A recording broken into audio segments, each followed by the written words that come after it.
9월 11일 은총의 숲 새벽 묵상입니다. 오늘의 성경은 잠언 6장입니다. 게으름에 대한 경고.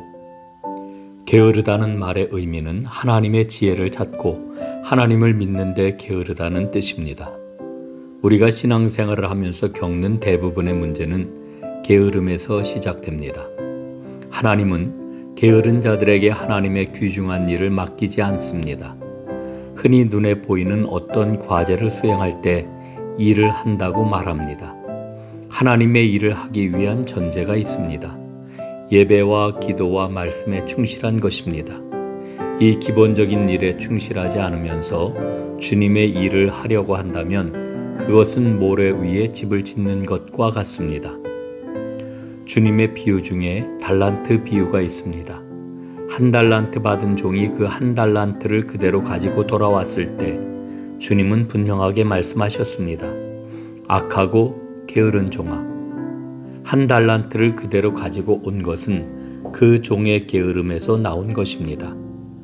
예수님의 말씀에 비춰보면 게으른 것은 곧 악한 것입니다.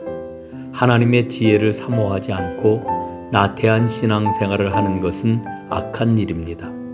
이 사실을 분명히 깨달아야 합니다.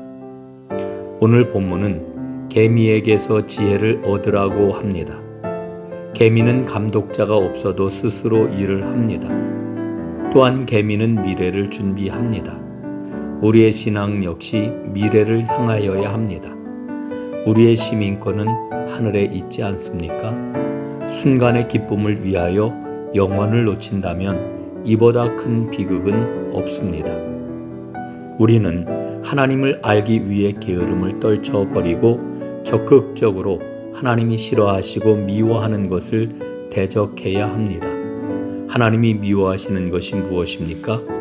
교만한 눈과 거짓된 혀와 무죄한 자의 피를 흘리는 손입니다. 이렇듯 교만과 거짓과 불의는 마귀에게 속한 일입니다. 다음으로는 악한 계교를 꾀하는 마음과 빨리 악으로 달려가는 발입니다. 거짓을 말하는 망령된 증인의 모습과 형제 사이를 이간하는 자도 하나님이 미워하십니다.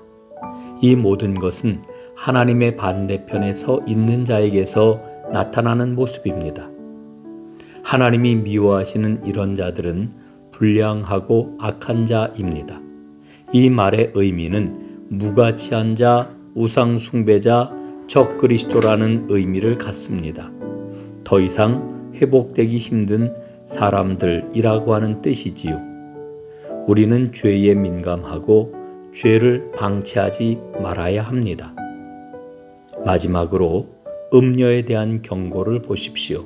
이는 하나님과 이스라엘과의 관계를 상징하는 것으로 우리는 언제나 하나님의 사랑 앞에 신실해야 합니다.